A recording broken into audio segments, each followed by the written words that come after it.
సైతాను మనిషి లోపట ప్రవేశించే మార్గాలు ఏంటో తెలుసా? 3 మార్గాలు. 1, కంటి ద్వారా ప్రవేశిస్తాడు, తస్మాత్ జాగ్రత్త. 2, నోటి ద్వారా ప్రవేశిస్తాడు, తస్మాత్ జాగ్రత్త. చెవి ద్వారా ప్రవేశిస్తాడు. 3, ఈ 3 మార్గాల గుండా వాడు ప్రతి క్షణం వాడు ప్రవేశించాలని ప్రయత్నం చేస్తాడు. మనుషుణ్ణి పడగొట్టడానికి సైతాను వాడే మొట్టమొదటి ఆయుధం నీ కన్నే. నీ కన్నే, నీ కన్నే. అవ్వమ్మను పాడు చేసింది ఆ కన్ను కాదా? ఆకానును పాడు చేసింది ఆ కన్ను కాదా?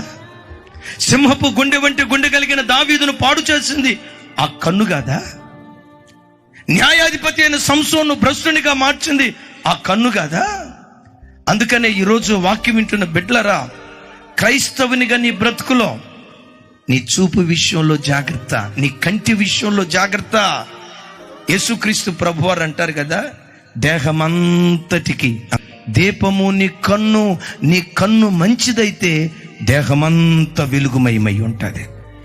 ఎంతో మంది యవ్వన బిడ్డలు ఈ కడవరి దినాల్లో పవిత్రతను కోల్పోవటానికి కారణం సెల్ ఫోన్. ఏముందిలే, ఈ వాట్సాప్ స్టేటస్లో నిమిషం కితకితలు కనపడుతున్నాయి, జబర్దస్త్ డైలాగులు కనపడుతున్నాయి.